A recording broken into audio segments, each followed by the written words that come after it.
Vous écoutez un message enregistré à l'église CVV Paris. Pour plus d'informations, visitez notre site internet cvvparis.fr.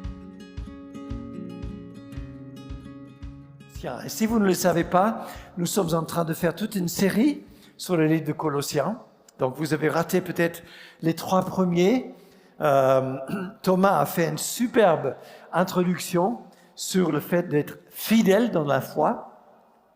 Ben a suivi avec la question de la foi, l'espérance de l'amour comme étant la base de notre foi, une fondation. Apparemment, il a des amis qui construisent une maison et il a vu une fondation. Je me demandais bien qui sont ces amis-là. Il faudrait qu'on lui demande après. C'est probablement Maryse et moi, mais on va lui demander. Il a vu des fondations et il se dit, ça c'est la fondation de la foi. Et on peut construire là-dessus. Et puis Adrien, la semaine dernière, a pris ce passage extraordinaire de le premier chapitre de Colossiens, où Dieu se manifeste à travers de Jésus. C'est Dieu et Jésus sont un, et Dieu se manifeste à travers de Jésus. Et ça fait écho de l'Ancien Testament, où Moïse, il dit quoi Moïse?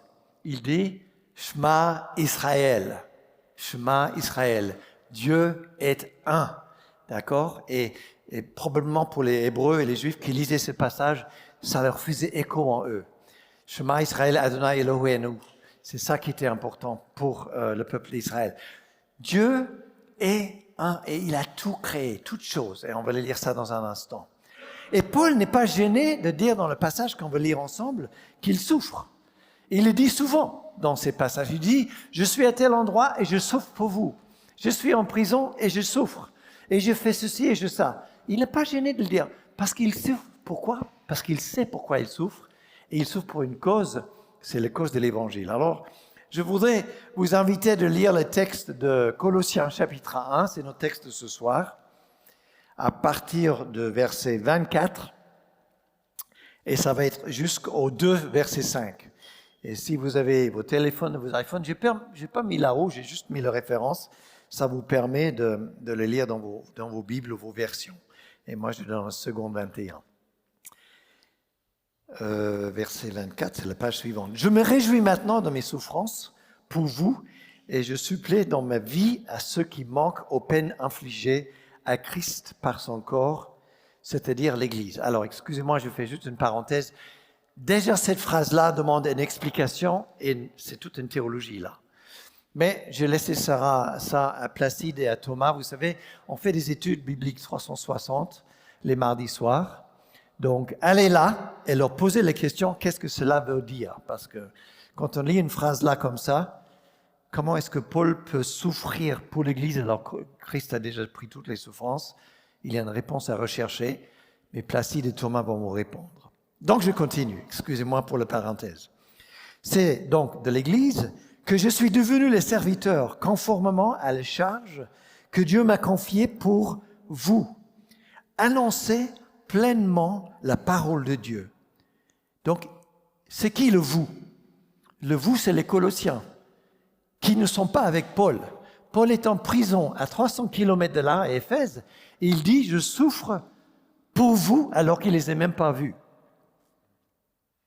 Quels sont les chrétiens que vous n'avez pas encore rencontrés pour lesquels vous souffrez aujourd'hui? C'est une question, hein? C'est une vraie question, on peut se dire. Est-ce que je souffre? Alors, on souffre pour les chrétiens dans le pays comme l'Ukraine. On souffre pour les chrétiens qui dans le pays comme la Russie. On souffre pour les chrétiens qui œuvrent pour l'Évangile en Biélorussie. On souffre pour eux et on prie pour eux. Ça fait partie de notre ADN. Et ça fait partie de l'ADN de tout chrétien, n'est-ce pas? Je suis désolé, je me suis coupé là. Je continue au verset 26.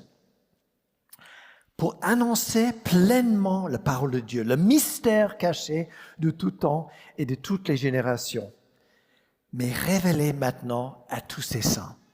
En effet, Dieu a voulu le faire connaître la glorieuse richesse de ce mystère parmi les non-juifs, c'est-à-dire Christ en vous, l'espérance de la gloire. C'est lui que nous annonçons, en avertissant et en instruisant toute personne, en toute sagesse, afin de présenter à Dieu toute personne devenue adulte en Christ.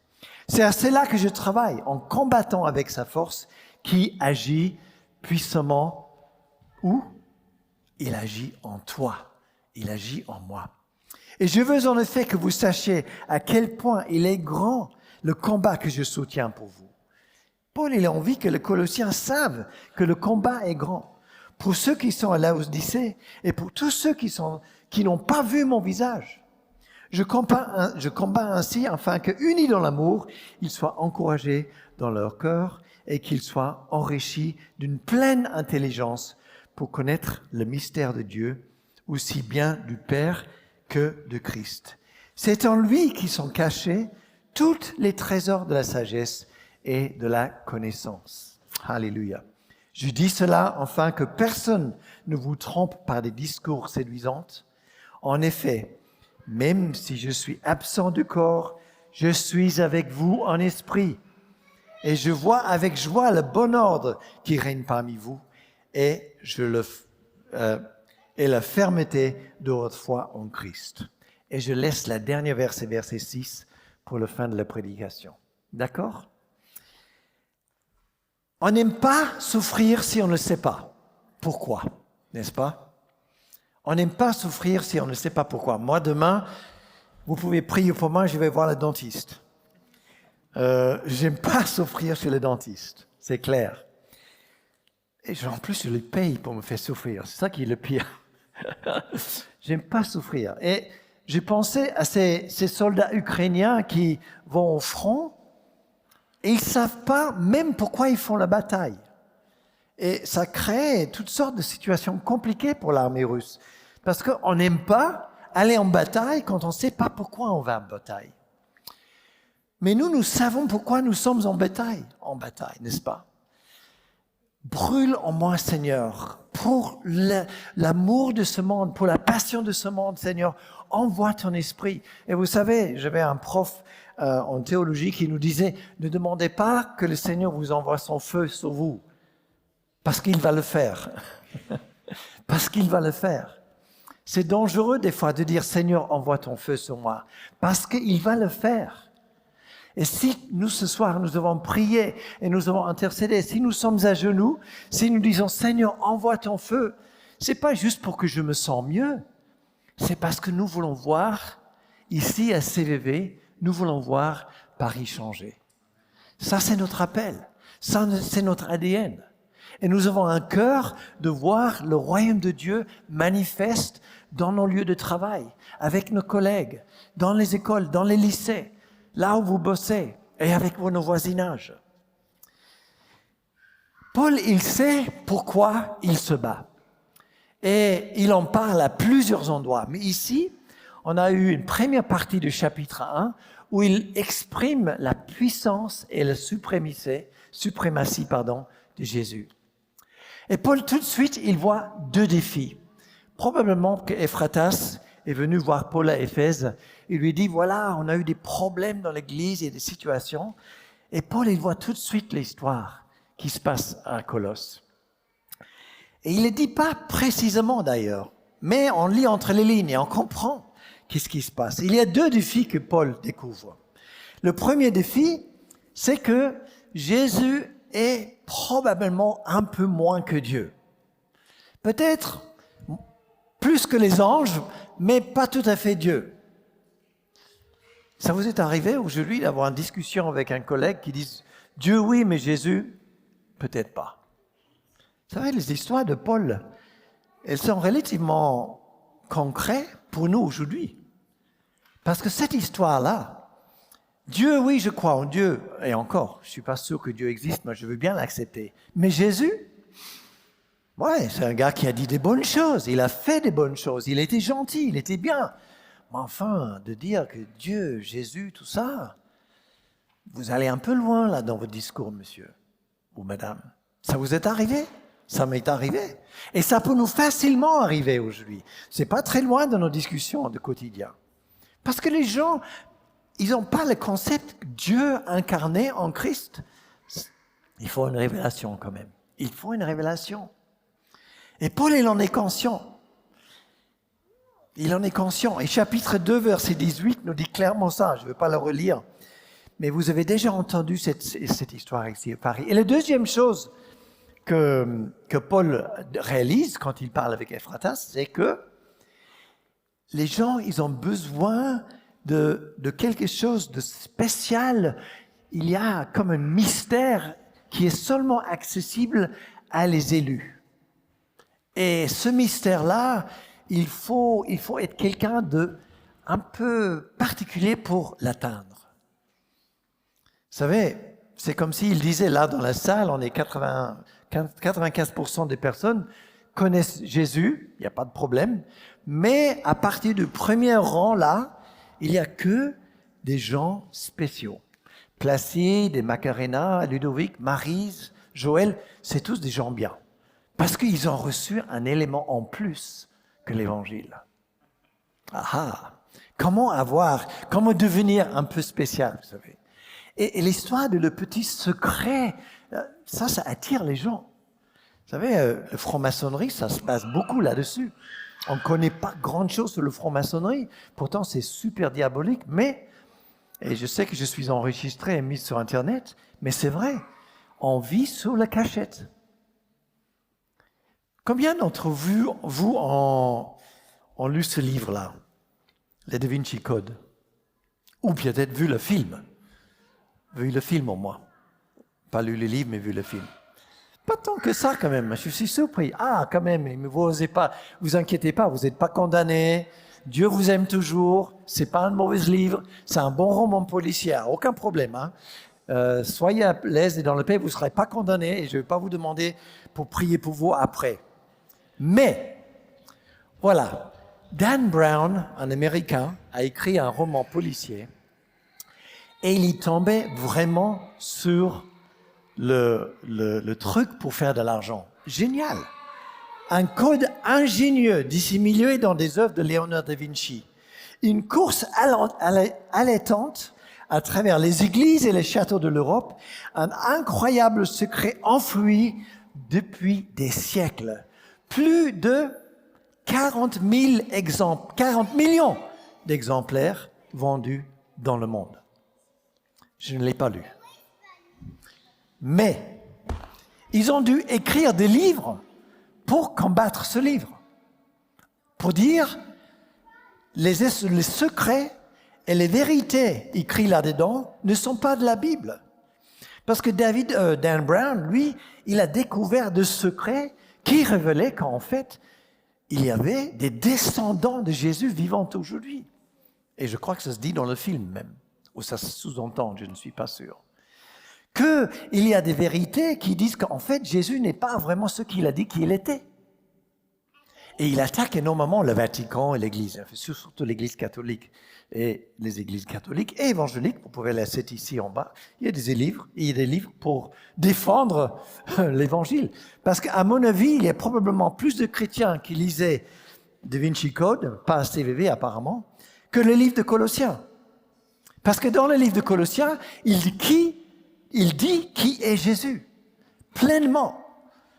Et il n'y a ni plus, ni moins, ni plus haut, ni plus bas. Vous ne pouvez pas aller plus loin. C'est la vérité pleine de qui est Christ. Ça, c'est la vérité. Ce n'est pas dans le Da Vinci Code, malheureusement. Mais, voyez, le diable, il aime bien attirer les gens avec ce petit mystère. Et il nous attire pour nous éloigner de quoi? De la parole de Dieu. Et il est très content quand tu as pris beaucoup de temps à savoir est-ce que c'est vrai là-dedans, que de savoir si c'est vrai. Alors, je suis désolé, c'est pas une vraie Bible, mais ma Bible, elle est là-dedans. Que de ce qui est écrit dans la Bible. Et il y a beaucoup de gens qui se posent des questions, des fois. Paul, il attaque en face des gens qui se posent ces genres de questions. Il n'a pas peur de leur dire « oh, les gars, c'est faux ce que vous croyez. Je vais vous dire la vérité. Le danger, la menace de dire que Jésus est un petit peu moins que Dieu, et le danger de dire il y a un mystère et il n'y a que quelques élus qui l'ont. Il attaque ça en face. Et ce qui est intéressant, c'est que quand Paul donne sa réponse, il répond aussi en même temps, dans sa réponse, à deux questions qu'énormément de gens posent dans le monde aujourd'hui. Ces deux questions, qui suis-je et pourquoi je suis là? Qui es-tu et pourquoi es-tu à Paris? Est-ce que tu le sais? Est-ce que tu sais pourquoi tu souffres à Paris? Est-ce que tu sais pourquoi tu es en train de vivre des fois, peut-être, je ne sais pas, le métro boulot dodo? Est-ce que tu sais pourquoi c'est difficile à vivre à Paris? Est-ce que tu sais pourquoi c'est difficile à payer ton loyer? Est-ce que tu sais pourquoi c'est difficile à trouver un job? Est-ce que tu sais pourquoi tu souffres à être un témoin de la puissance de Dieu comme une lumière dans la ville de Paris? Est-ce que tu sais pourquoi? Paul nous donne une réponse. Il nous donne une réponse dans ce petit livre, et vous l'avez déjà lu. Je ne sais pas si vous l'avez entendu, mais il est déjà là. Paul, il attaque directement ça avec 3 réponses. Et je vais vous donner la première réponse. La première réponse de Paul, c'est que, alors on l'a déjà vu la semaine dernière, Jésus est tout. Jésus est tout. C'est ça qu'il dit. Et on l'a lu la semaine dernière dans le chapitre 1, verset 16. En effet, c'est en Jésus que tout a été créé dans le ciel et sur la terre. Le visible, l'invisible, les trônes, les souverainetés, les dominations, les autorités. Tout a été créé par lui et pour lui. C'est quoi tout? C'est tout? C'est quoi tout en fait? Tout c'est les montagnes, les mers, les arbres, l'Afrique, la France. Toi, moi, c'est tout. Dieu, Jésus, ici, a tout créé. Il t'a créé. Il m'a créé. Johan, il m'a créé par lui et pour lui. Ludovic, Jésus t'a créé pour lui. Macarena, il t'a créé pour lui. Tu peux le dire à toi-même, Johan, je suis créé par lui et pour lui. Dis-le à toi-même. Dis-le avec ton nom. Tu es créé. Placide, tu es créé par lui et pour lui. Kenza, tu es créé par lui et pour lui. Ça, c'est une réponse à ça. Tu es qui? Pourquoi tu es là? Et tu es là parce que tu es créé par lui et pour lui. Tu es un trésor invraisemblable, un trésor inestimable, mis à part pour servir Dieu. Et tu es unique. Et il le voit, le Seigneur. Il t'a créé pour lui. Il n'y a pas d'autre comme toi. Il t'a créé parce que tu es parfait pour lui. Tu es créé pour lui et pas pour quelqu'un d'autre. Jamais, jamais, tu peux être remplacé par quelqu'un d'autre. Et ce n'est pas l'argent, ce n'est pas un homme ou une femme, ce n'est pas une personne. Vous savez, Maryse et moi, on est mariés depuis 45 ans, on s'aime, on se bagarre bien sûr, mais on s'aime. Et on est restés mariés. Mais je ne suis pas créé pour Maryse. Je suis créé pour le Seigneur. Et elle est créée pour le Seigneur. C'est important dans notre relation ensemble quand on se parle. Nous sommes créés d'abord pour lui. Et on sait qu'on a une valeur inestimable devant l'Éternel. Tu peux le dire à toi-même, Johan, j'ai une valeur inestimable. Tu peux le dire à toi-même? Dis ton nom. Pourquoi est-ce que tu as une valeur inestimable? Parce que tu es créé par lui et pour lui. Et Paul, il est en train de dire aux gens, hé les gars, Dieu t'a mis à part, il t'a créé, vous êtes un peuple spécial mis à part. Tout a été fait, tout est créé par lui et pour lui. Jésus est tout. Et son sang a coulé, on l'a lu en verset 20, son sang a coulé pour toi, exprès pour toi. Et puis arrive au deuxième point, et c'est là où on arrive un peu dans la matière. Le deuxième point, c'est que Paul, il dit, Christ a tout fait, Christ a tout créé, par lui et pour lui, mais il dit, pourquoi? Ce Christ est en vous. Ce Christ, Ce Christ qui a l'autorité sur la domination, les autorités, les souverains, les choses en haut, les choses en bas. Ce Christ qui était au commencement et au fin, ce Christ-là, il est en nous. Il est en toi. On arrive à son de ça. Des fois, je n'arrive pas à le saisir. Hein. Ça explose un peu la tête. C'est vrai. Tu dis, mais j'arrive pas à le saisir. Il est en nous. Et il nous dit dans verset 1, chapitre 1, verset 27, on l'a lu, c'est le secret révélé aux hommes d'aujourd'hui. Christ en moi, qui est mon espoir de gloire. Wow! Tu as un espoir de l'avenir. Ton voisin qui ne connaît pas Dieu, il n'est même pas sûr de se réveiller demain matin. Il n'a aucun espoir. Aucune. Il ne sait pas où il va. Et alors, il espère de se réveiller demain matin pour aller gagner de l'argent, parce que peut-être, si j'ai gagné assez de l'argent, je pourrais construire une maison loin de Paris, parce que j'aime pas Paris, parce que j'aime pas le métro boulot dodo. C'est ça son espoir. Nous, notre espoir, c'est d'être là où c'est difficile, là où on souffre, là où c'est casse-pied, là où c'est pénible, parce que Christ est en moi, l'espoir de mon avenir. Christ est en toi. C'est lui qui était au commencement et qui est au fin. Cette plénitude, chapitre 2, verset 3, c'est en lui qu'ils sont cachés tous les trésors de la sagesse et de la connaissance. Ça vous est arrivé de se dire, je ne sais pas? Ça m'arrive souvent. Souvent, ça m'arrive de dire, je ne sais pas. Mais Seigneur, j'ai besoin de toi. Là, face à cet homme ou cette femme qui me pose une question, ou qui est dans une difficulté, ou qui ne sait pas où il en est dans la vie, j'ai besoin de toi, Seigneur.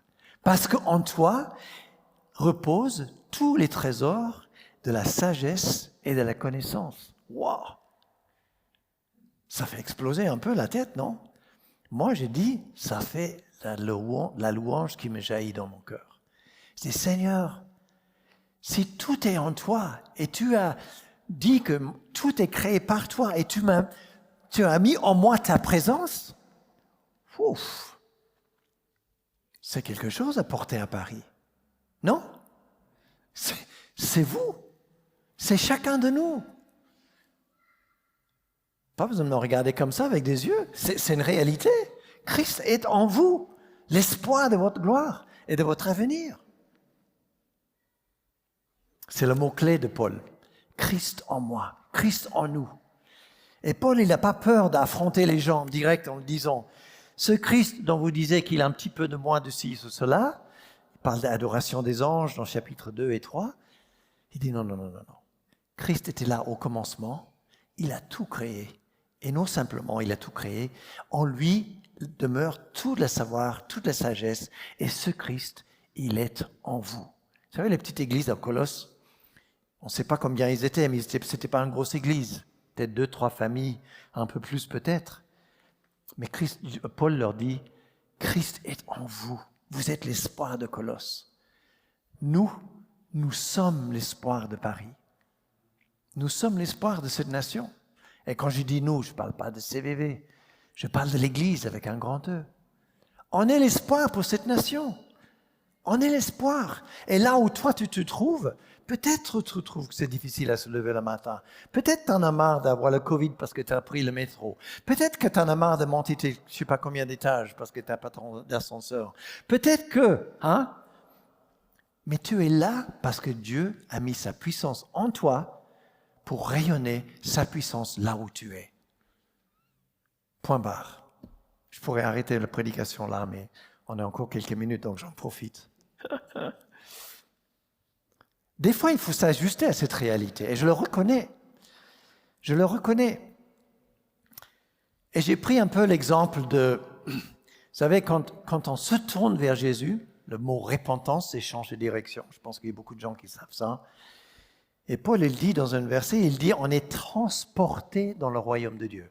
Je ne sais pas si vous avez vu La Guerre des Étoiles ou des films comme ça que moi j'aime bien regarder. On est transporté. Vous savez, on rentre dans une bulle, on appuie sur un bouton et bzzz, tout d'un coup on se trouve en Italie, par exemple. Vous voyez. Alors moi j'arrive en Italie parce que j'ai appuyé sur un bouton, je suis transporté dans un autre pays. Alors je ne parle pas la langue, Je ne connais pas la nourriture. Si, je connais un peu la nourriture. Mais on pourrait imaginer que j'arrive en Thaïlande, par exemple, ou en Taïwan. Je ne sais pas. Lily, est-ce que tu es là ce soir, non? Ou, je ne sais rien, les États-Unis, un autre pays que vous ne connaissez pas. La Chine, voilà.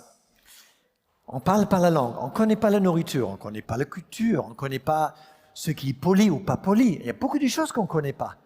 Donc je suis transporté dans le royaume de Dieu au moment que je donne ma vie à Jésus. Par contre, la transformation, la réalité de Christ en moi, eh bien, il faut s'ajuster à cette réalité-là. Non? Enfin, moi, j'ai besoin de m'ajuster à cette... Moi, je suis chrétien depuis plus de 45 ans, parce qu'on est mariés 45 ans. Mais je dois encore ajuster à cette réalité que la puissance et la sagesse et la connaissance de Christ qui a fait le monde entier, qui était là avant et qui est là à la fin, il est en moi. Bonjour les gars, je dois m'ajuster à cette réalité. C'est vrai, ça s'appelle se sanctifier petit à petit et apprendre à connaître Dieu petit à petit et de laisser cette vérité s'imprégner en moi. Mais la troisième chose que Paul dit, il faut y aller vite parce que tout d'un coup j'ai réalisé l'heure, la troisième chose que Paul fait dans l'attaque, c'est par rapport à cette histoire de mystère. Le mystère. Oui, au verset 25. Peut-être que ça serait bien de le lire, 24 ou 27. J'aimerais bien le relire, ça, parce que je pense qu'il est important, malgré le temps. Verset 24 au 27. Paul, il dit quelque chose de fort. Il dit « Je me réjouis maintenant dans mes souffrances pour vous. » Bon, je vous ai déjà lu ce verset. Il parlait de l'Église, elle que j'ai été faite ministère selon la charge que Dieu m'a donnée auprès de vous, auprès de nous, auprès de l'Église à Colosse, afin que j'annonce pleinement la parole de Dieu, le mystère ou le secret caché de tout temps et dans les âges, mais révélé maintenant à ses saints, et à qui Dieu a voulu faire connaître quelle est la glorieuse richesse de, encore ce mot, mystère parmi les païens, à savoir Christ en nous, l'espoir de gloire. Pourquoi est-ce que Paul utilise le mot mystère? Parce qu'il aurait pu dire, depuis Adam, il y a une rupture, et Adam, Dieu voulait créer une relation avec les hommes à cause de cette rupture. Il a créé une alliance avec Noé, il a créé une alliance avec Moïse, il a créé une alliance avec les prophètes, il a créé une alliance avec Jésus. Aujourd'hui, c'est Jésus, et voilà, il y a la solution. Et non, il n'a pas dit ça. Il aurait pu dire, j'en sais rien, il aurait pu dire, il est l'ancienne alliance, il est la nouvelle alliance aujourd'hui. Il aurait pu dire, il y a la promesse qui a été donnée, et maintenant c'est la promesse accomplie. Il dit non, il y a un mystère, parce qu'il n'a pas peur d'affronter les gens. De dire, vous voulez parler de mystère? Moi, je vais vous raconter le mystère. Le mystère révélé, c'est que Christ, il était là au commencement. Il faut lire le chapitre 1, écouter le message. Il a tout créé. Il était là dès le départ. Et puis, à travers le temps et l'histoire, Dieu a tout fait pour que ce Christ se révèle petit à petit. Et un jour, Christ se révèle en humain. Il meurt sur une croix pour que toi et moi, nous pouvons avoir une paix avec Dieu et pour que ce Christ peut être en toi. Ça, c'est le mystère révélé. Et c'est ça que nous vivons. Il n'y a pas d'autre mystère, les amis. C'est mystérieux pour les gens. C'est difficile à saisir. C'est difficile pour moi à le saisir. Je suis en train de m'adapter à cette réalité. Mais il y a la révélation de l'Esprit qui me permet de le vivre. Et la révélation de l'Esprit qui te permet de le vivre. Et tu peux l'accueillir comme ça. En effet, nous dit Paul dans chapitre 3, verset 3, « Vous avez connu la mort et votre vie est cachée avec Christ. » Moi, j'ai connu la mort. Je savais qu'est-ce que c'était d'être mort. Pas physiquement, mais spirituellement. Mais maintenant, je sais ce que c'est la vie. Parce que je vis Christ en moi. Oui, des fois, je l'oublie. Oui, des fois, c'est compliqué. Mais je persévère, j'avance. Et Paul, son bataille, son souffrance, son combat, c'était de constamment rappeler les églises dans tout le nord de la Colosse et l'Éphèse et la Laodicée et toute cette partie-là. il rappelait encore et encore, Christ en toi, l'espoir de notre gloire. Nous prêchons quoi? Nous dit Paul dans chapitre 1, verset 28. Celui que nous annonçons en avertissant et en instruisant toute personne en toute sagesse, afin de présenter à Dieu toute personne devenue adulte en Christ. C'est à cela que je travaille en combattant avec sa foi qui agit en moi avec puissance. Donc tu travailles ici à Paris, et c'est un travail, tu combats avec sa puissance qui habite en toi. C'est ça que tu fais. Et c'est ça que je fais. Pas autre chose. C'est vrai, des fois c'est difficile à Paris. Mais rappelle-toi ceci. Christ est en toi.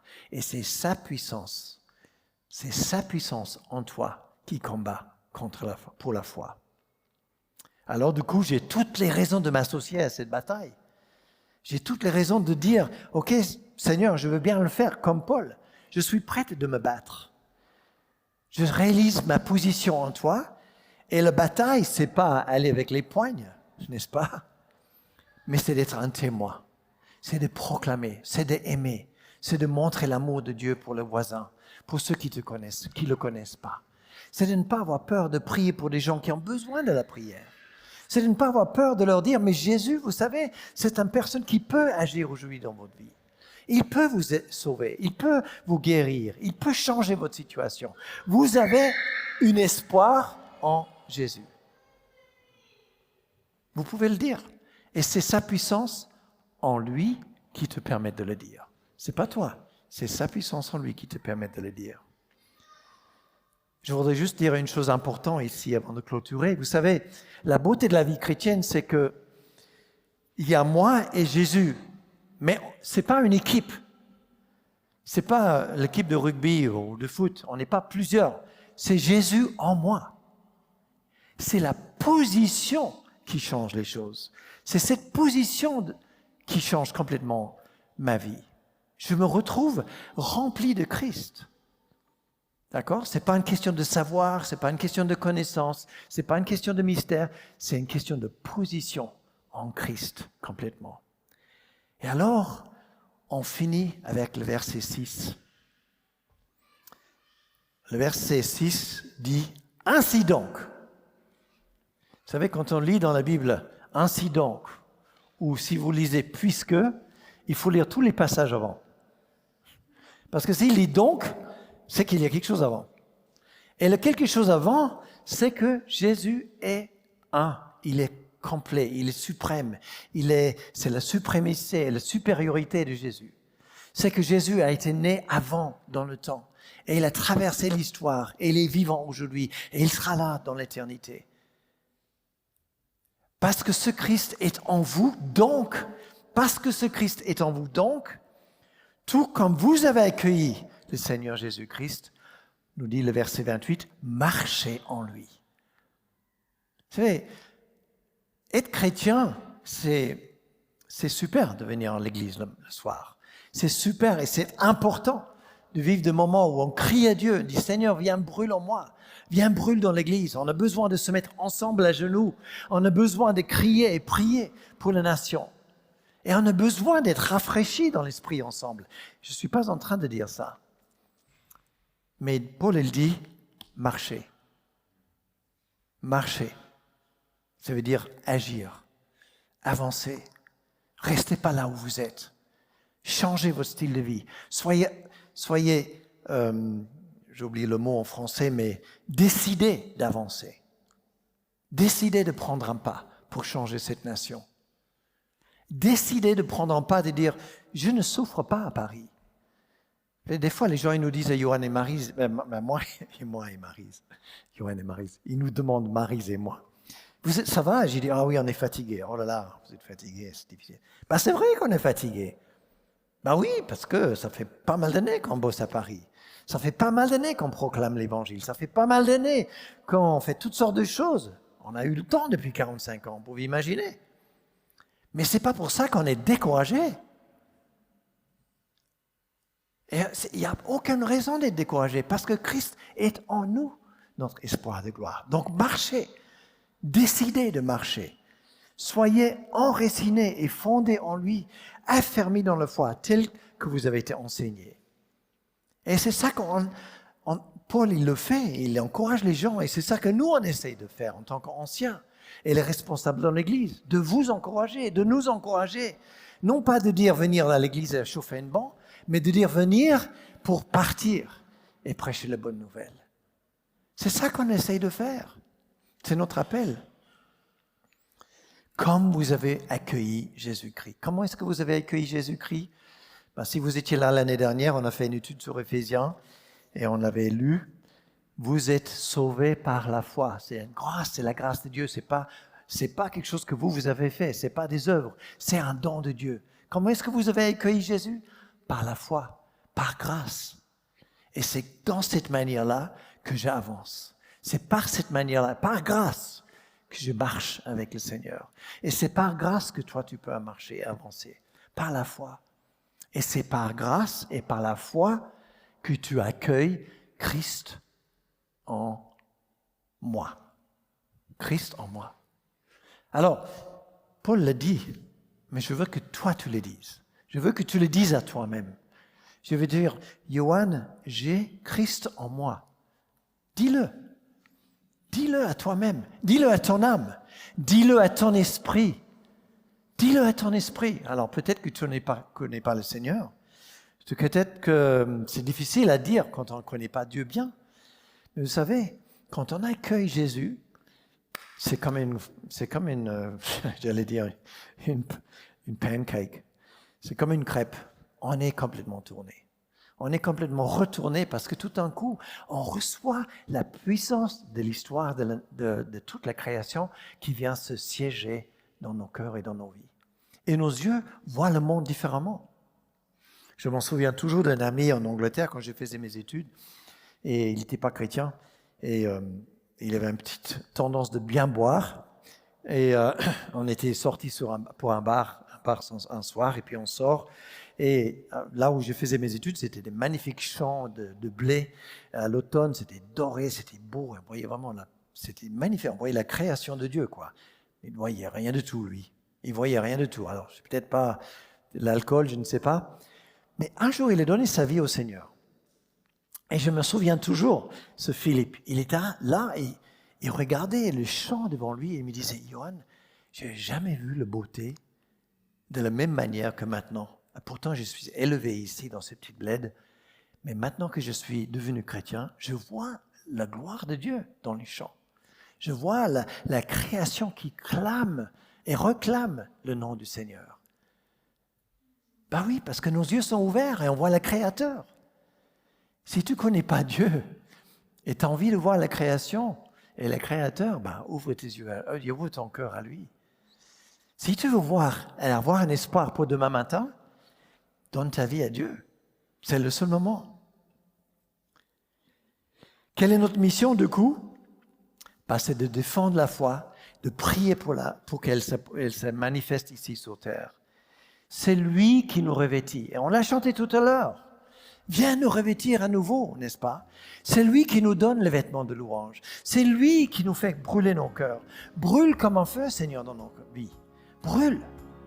Pour que je découvre encore plus ce Christ en moi.